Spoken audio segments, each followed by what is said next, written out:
Hello guys, welcome to Sara's world. അപ്പോൾ ഞാൻ ഇന്ന് ഉണ്ടാക്കാൻ പോകുന്നത് ലക്ഷദ്വീപിലെ ട്രഡീഷണൽ ആയിട്ടുള്ള ഒരു ഇട്ട് വെന്തതാണ് ബിരിയാണി. അതായത് മാസ് വെച്ചിട്ടാണ് ഞാൻ ഈ ബിരിയാണി ഉണ്ടാക്കാൻ പോകുന്നത്.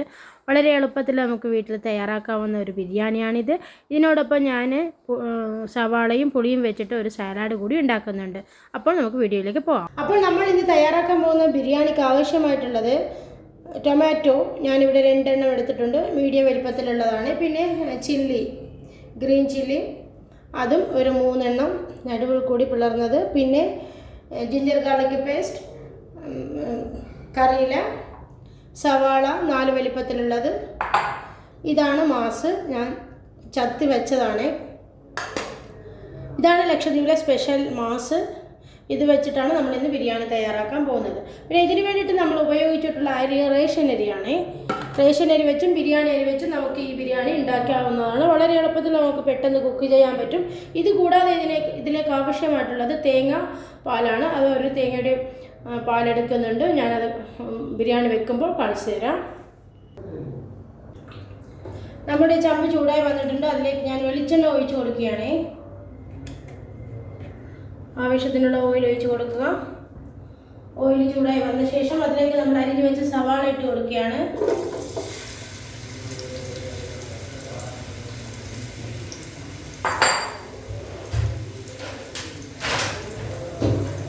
സവാള നന്നായിട്ട് വഴറ്റിയെടുക്കണം. പെട്ടെന്ന് വെന്ത് കിട്ടാൻ വേണ്ടിയിട്ട് ഞാൻ അല്പം ഉപ്പിട്ട് കൊടുക്കുകയാണ്. പിന്നീട് നമ്മൾ ഉപ്പ് നോക്കിയിട്ട് കൊടുക്കും.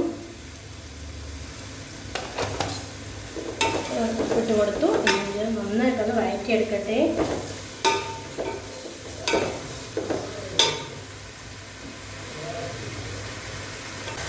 പെട്ടെന്ന് വെന്ത് കിട്ടാൻ വേണ്ടിയിട്ട് ഞാനൊരു അടപ്പ് വെച്ച് കൊടുക്കുകയാണ്.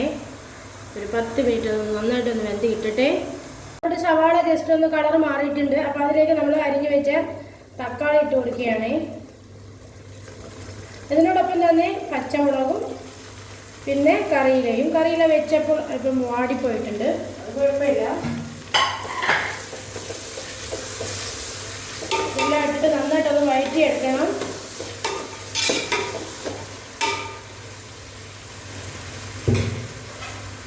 വീണ്ടും ഞാൻ അടപ്പ് വെച്ച് കൊടുക്കുകയാണ്.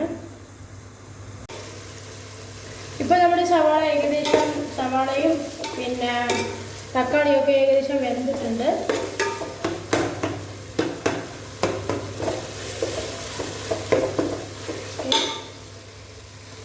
ഇതിലേക്ക് നമ്മൾ കഴുകി വൃത്തിയാക്കി വെച്ച മാസ് ഞാൻ ഇവിടെ വെള്ളം ഒഴിച്ച് വെച്ചിട്ടുണ്ടായിരുന്നു, അതിട്ട് കൊടുക്കുകയാണ്.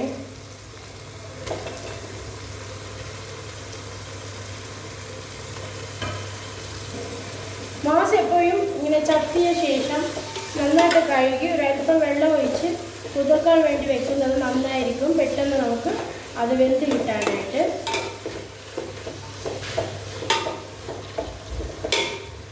ഇതിലേക്ക് ജിഞ്ചർ ഗാർലിക് പേസ്റ്റ് ഞാൻ തയ്യാറാക്കി വെച്ചിട്ടുണ്ടായിരുന്നു, അതും കൂടി ഇട്ട് കൊടുക്കുകയാണ്. ഇത് 2 ടേബിൾ സ്പൂണോളം ഇട്ട് കൊടുക്കണം. വെളുത്തുള്ളി കൂടിയാലും കുഴപ്പമില്ല.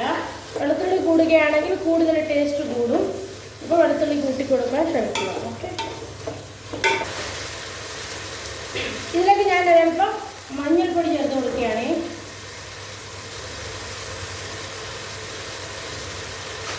പിന്നെ ബിരിയാണി പൊടിയും ചേർത്ത് കൊടുക്കുന്നുണ്ട്.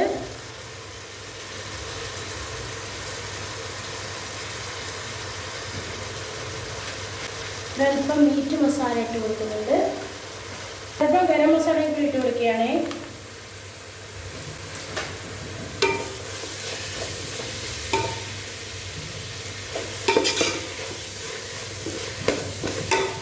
പൊടികൾ ചേർത്തിട്ടുണ്ട്. നമുക്കിത് നന്നായിട്ടൊന്ന് ഇളക്കി കൊടുക്കണം. മസാല കുറഞ്ഞെന്ന് തോന്നിയാൽ അല്പം ബിരിയാണി പൊടി ഇട്ട് കൊടുക്കുക.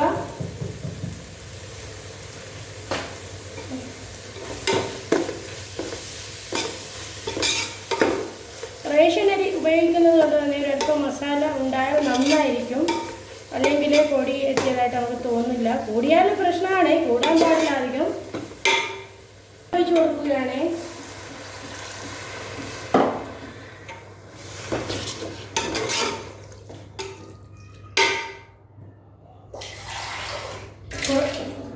കുറച്ചുകൂടി ഒഴിച്ച് കൊടുക്കുന്നുണ്ട്.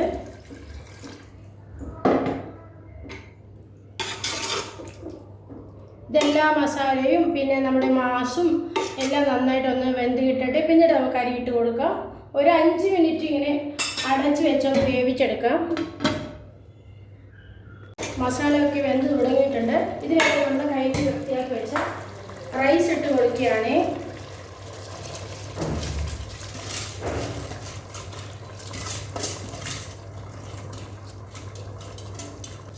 ഇതിലേക്ക് പിന്നെ ചേർക്കാനുള്ളത് തേങ്ങാപ്പാലാണ്. ഞാനിവിടെ ഒരു തേങ്ങയല്ല, ഒരു തേങ്ങയുടെ പകുതിയാണ് എടുത്തിട്ടുള്ളത്. തേങ്ങ അതിൻ്റെ ഒന്നാം പാലും 2ാം പാലും എടുത്തിട്ടുണ്ട്.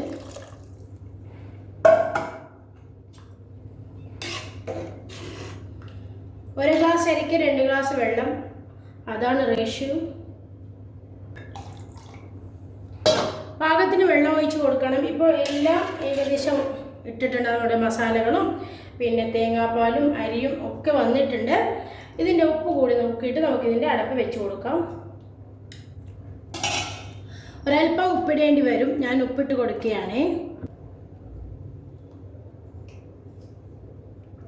കറക്റ്റായിട്ട് വന്നിട്ടുണ്ട്. അതുകൊണ്ട് ഇതിൻ്റെ അടപ്പൊന്ന് വെച്ച് കൊടുക്കാം.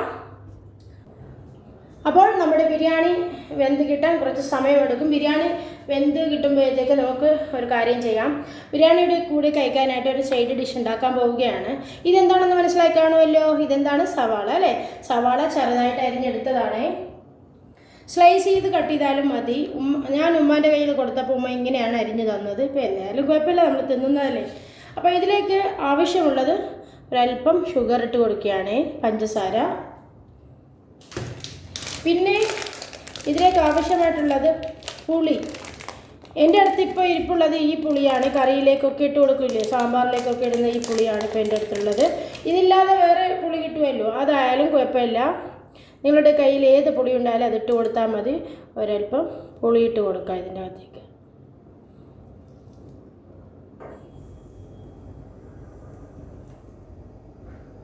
തിക്നെസ് കട്ടി കൂടിയിട്ടുണ്ട്. ഇത് നന്നായിട്ടൊന്ന് നമുക്ക് ഇങ്ങനെ ഞെരട്ടി കൊടുക്കണം. ഇത് ഈ പൊടിയായതുകൊണ്ട് മാത്രമല്ല, ഇത് ഫ്രിഡ്ജിലും കൂടി വെച്ചത് കൊണ്ടാണ് ഇങ്ങനെ തിക്നെസ് ആയിട്ട് തോന്നുന്നത്. അല്ലെങ്കിൽ കുഴപ്പമില്ലായിരുന്നു. ഒരല്പം വെള്ളം ഒഴിച്ച് കുതിർത്ത് വെക്കുകയാണെങ്കിൽ ഇതിനേക്കാൾ എളുപ്പത്തിൽ നമുക്കിത് ഉണ്ടാക്കിയെടുക്കാം.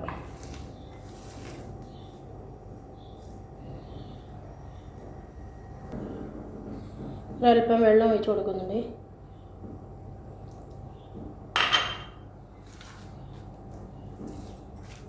ഇതും ബിരിയാണി ശരിക്കും പറഞ്ഞാൽ നല്ല കോമ്പിനേഷനാണ്. നമുക്ക് കഴിക്കാനൊക്കെ നല്ല ടേസ്റ്റായിരിക്കും. ഇത് കൂട്ടി കഴിക്കുമ്പോൾ നമ്മൾ കുറച്ച് അധികം കഴിക്കും.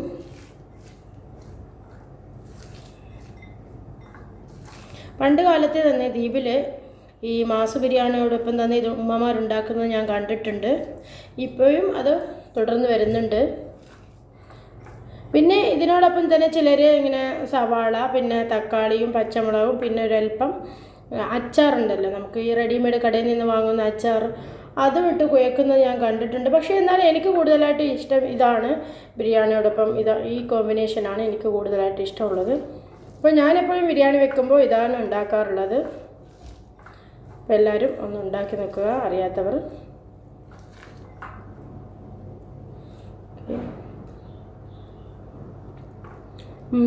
പഞ്ചസാര പാകത്തിന് വന്നിട്ടുണ്ട്.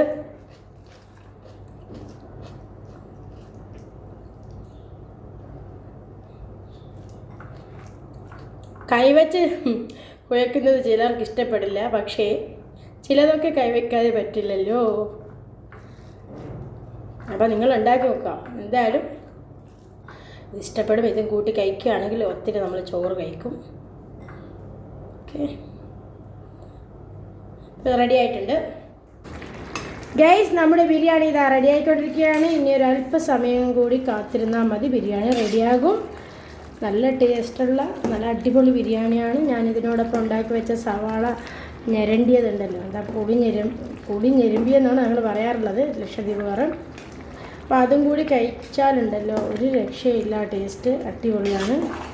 അപ്പം നമുക്കൊരു 5 മിനിറ്റ് കൂടി ഇത് തീയിൽ വെച്ച് കൊടുക്കാം. അപ്പോഴത്തേക്ക് നമ്മുടെ ബിരിയാണി റെഡിയാവും. വീണ്ടും അടപ്പ് വെച്ച് കൊടുക്കുകയാണ്. അപ്പോൾ ഗായ്സ്, ഇതാണ് നമ്മുടെ ബിരിയാണി റെഡി ആയിട്ടുണ്ട്. എല്ലാവരും ഒന്ന് ട്രൈ ചെയ്ത് നോക്കണം. ഇഷ്ടപ്പെട്ടാൽ ലൈക്ക് ചെയ്യുക, ഷെയർ ചെയ്യുക, സബ്സ്ക്രൈബ് ചെയ്യുക. Thank you for watching.